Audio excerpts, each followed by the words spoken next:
This video is going to create future millionaires because I'm going to explain exactly what you need to be doing at ages 13, 14, 15, 16, 17 and 18 so you can get financially ahead. And if you're older, then use this as a checklist to make sure you're on track. I promise, if you just implement a few of these things, you'll be so far ahead of everyone else they won't even believe you. I managed to become a millionaire in my 20s. However, if I watched a video like this when I was younger, then I'm sure I could have made my first million much faster. Don't just watch the part of the video that's for your age. You need to do all of these things. And if you skip steps, you might end up regretting it. Right, let's kick this off with age 13.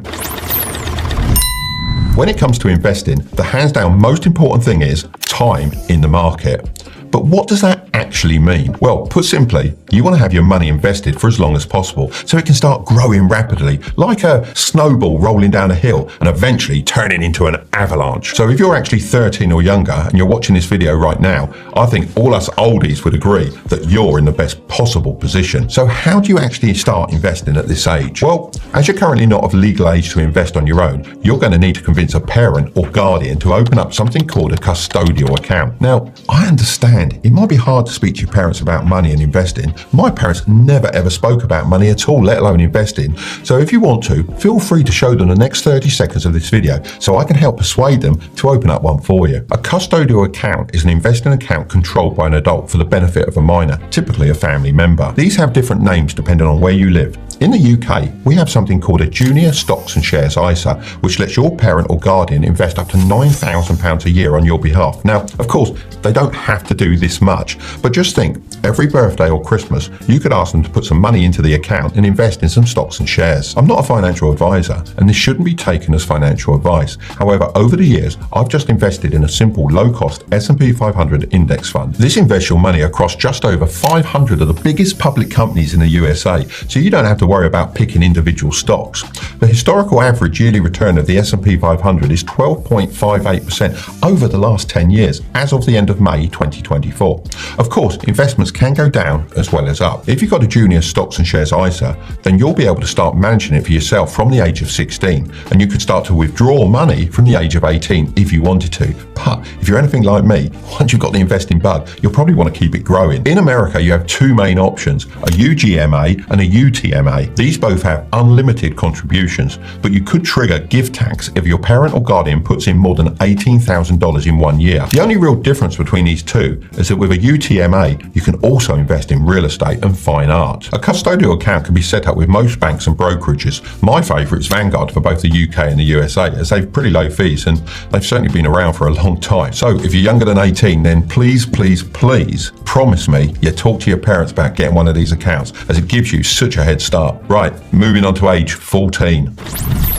Besides time, another huge advantage you have at this age is that you probably don't have to pay rent and other monthly bills. This means you have the freedom to try different ways to make money, since you don't need a reliable income every single month. You should go out and try everything from cleaning driveways with pressure washers to competitive sports. Not everything has to be about making money. You can learn a lot from other activities which you can use to make money when you're older. My son Curtis used to get up at 4 a.m. most mornings for swimming practice. Of course, he didn't earn any money from this, but it did teach him discipline. So when he started his business at 18, he could outwork his competition. I speak to so many teenagers who tell me they don't have a talent, but when I ask them what their hobbies are, they can't even name a few they've tried. You can't expect to find your talent if you don't try a wide range of different things. If it doesn't work out, then that's absolutely fine. Just try the next thing and the next. When you find something you're naturally good at or enjoy getting better at, double down on it and make it your mission to become one of the best. Next, age 15.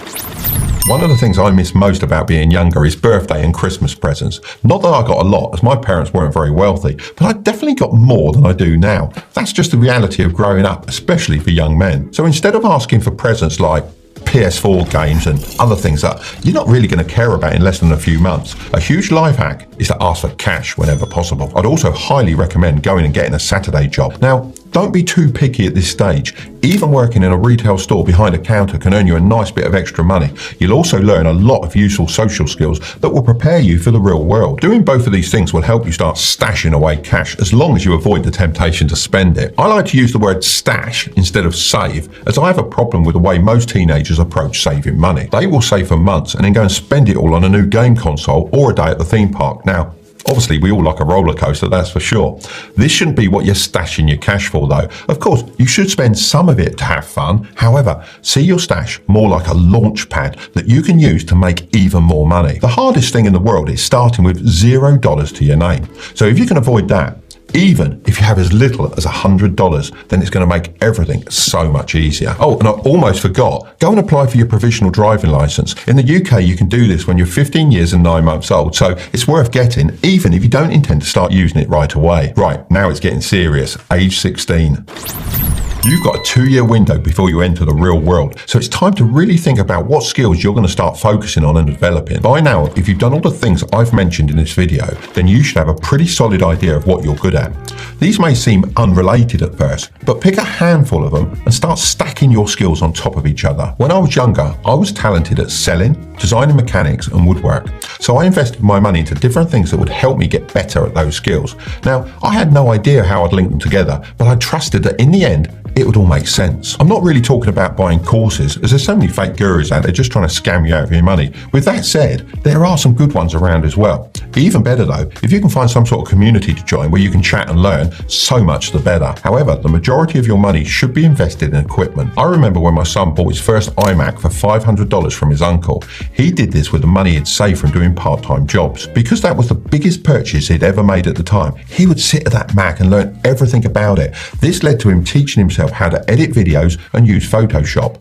Investing in tools like this can really open so many doors. Between now and 18, your biggest aim should be to develop these different skills that you can later use to make more money than someone that just decided to play video games. This is because you can come into the real world with some actual value to offer.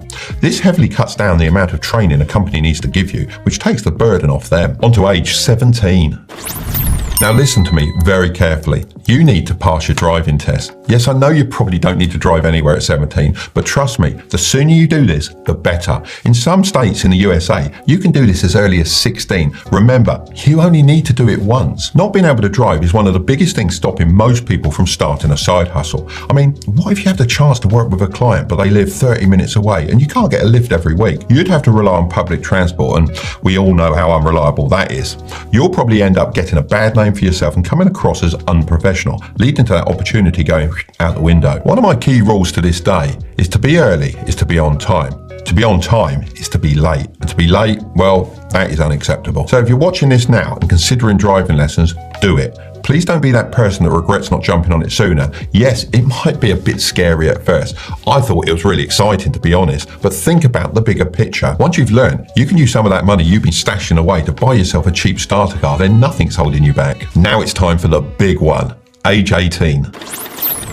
The world really opens up to you once you turn 18. Now you're officially classed as an adult, and there are so many things you can do to get financially ahead. I wish someone had sat me down on my 18th birthday and told me exactly what I needed to do. So that's what I'm going to do for you now. I've made a checklist of 7 things you need to do to set yourself up for success.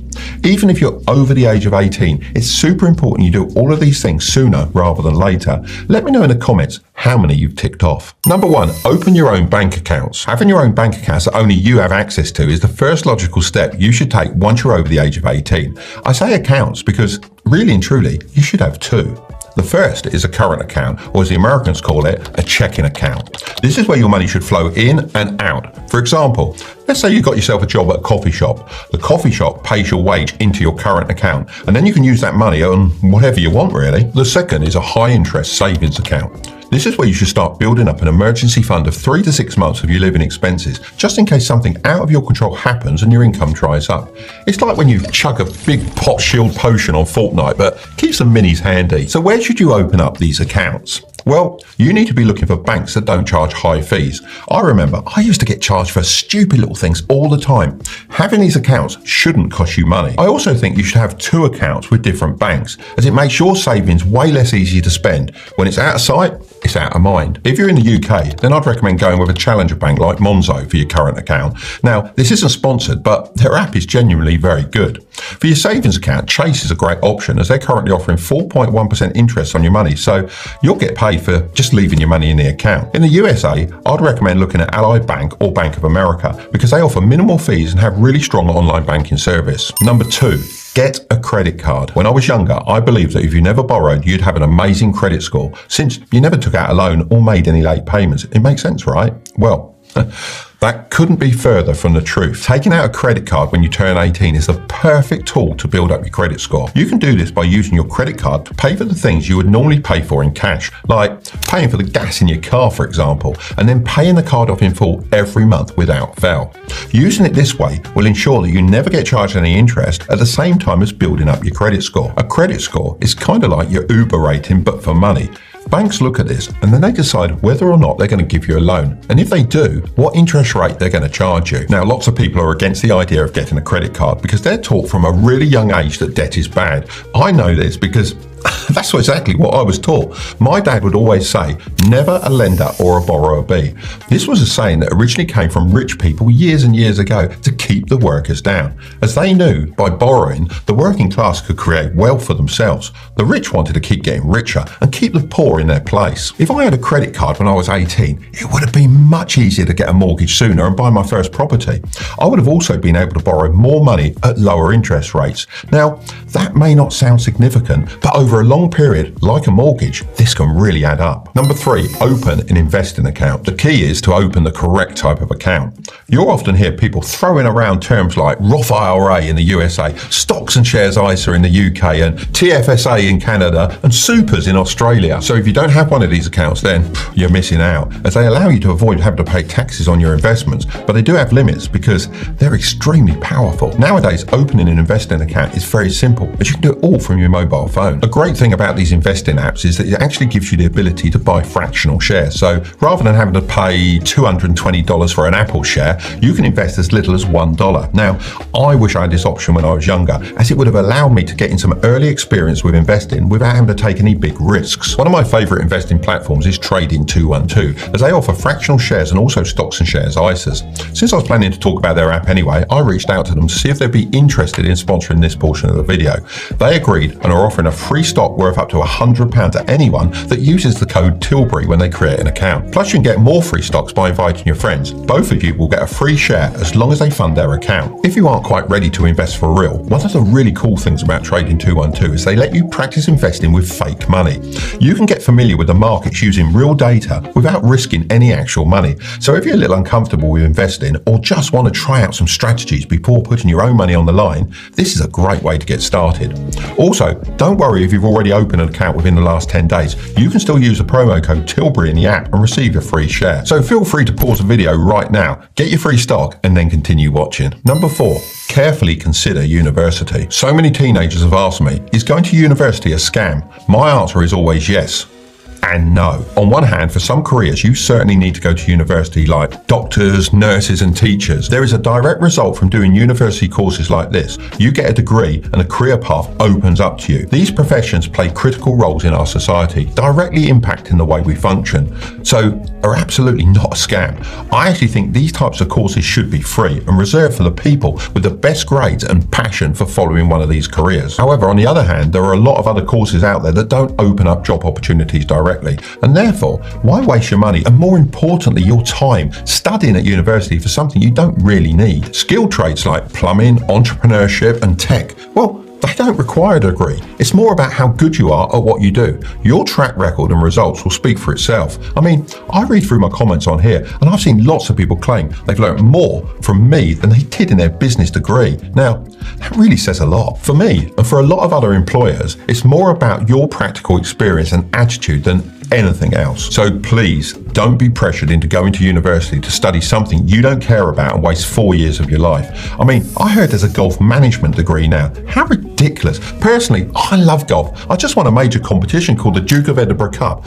I didn't need to go to university to learn how to play or manage the game. It's laughable. It really is. Look, if you really don't know what to do with your life, my advice would be to get an apprenticeship. They were huge back in my day and they're coming back and getting more popular than ever. Plus, you get paid while you're learning. It's a win-win situation if you ask me. So although schools and maybe your mates will try and push you to go to university, think about what you really want. Think about the 60 to 100k of debt that you could have wrapped around your neck and ask yourself, is it worth paying that off for the whole of your life? Number 5, avoid bad debt. Debt is like a heavy anchor that drags you down, slowing your progress and holding you back from reaching your full potential. Don't get me wrong, in some cases you can use debt to your advantage, like when buying a property, for example. Taking on a mortgage to buy real estate can be a really smart investment because property can go up in value as time goes by. By using this debt strategically, you can leverage this borrowed money to have access to these assets that will hopefully increase your long-term net worth. The same goes for having your own business. If you borrow money to start your own business and it takes off, you can make some serious profit. Without that initial money,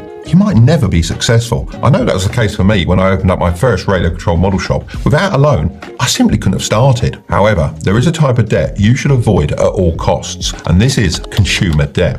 If you can't afford to buy something outright that isn't going to create wealth, then you shouldn't buy it. A lot of people finance their cars, and this is just one example of where borrowing money actually leaves you worse off in the long run. Here in the UK, a shocking 2.2 million drivers finance their cars, and I'm willing to bet most of them are stuck in this money trap. I understand that you might want to drive a certain car. Now, I love cars, so I totally understand that. I get it. But is it really worth it? Just something for you to think about. Number 6, start a side hustle. Most people's advice when you turn 18 is go and get a job. They make it sound so miserable and it's like you get no choice with your life. That's what you're expected to do. Go to your job and be miserable. Well, let me tell you, it doesn't have to be this way. You don't have to wake up every morning thinking that you're stuck and not progressing. If you follow this video so far, you'll have some valuable skills and you can use them to start a service-based side hustle. This type of side hustle is great. Think copywriting, video editing, videography, web development, and community management.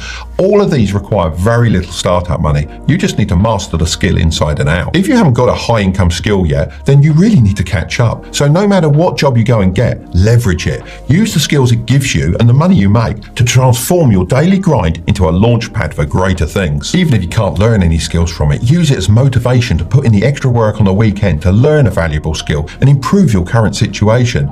Start viewing it like this. Every shift you dread is an investment towards your future. Number 7, invest for the long term. Compound interest is an extremely powerful law, especially when it comes to investing. It means that not only will you earn interest on your initial investment, but you also earn interest on the interest that you've already earned. This can lead to your money growing bigger and bigger over time. It's like when you create that snowball and roll it down the hill. It just keeps getting bigger and bigger and bigger the more snow that's packed onto it. For example, let's say you invest $250 a month at age 18 into a Roth IRA or a stocks and shares ISA. Assuming an average yearly return of 8% by the age of 65, your investment could grow to approximately $1.5 million tax-free. Now, if we compare this to someone who starts investing the same amount at age 28, by the age he's 65, their investment will only reach around $679,000 under the same conditions. That's less than half the amount. See, those extra 10 years of compounding really boost the final amount because there's more time for interest to build on interest. So the younger you start, the better. Not only will you have time on your side, but you'll also typically earn less at a younger age, placing you in a lower tax bracket. This means you'll keep more of your earnings because you won't be taxed as heavily compared to when you earn more later in life. If you want to dive deeper into how to pick the best stocks, then watch this video next, but don't click on it just yet. Make sure to subscribe if you want to grow your wealth, okay? I'll see you over there.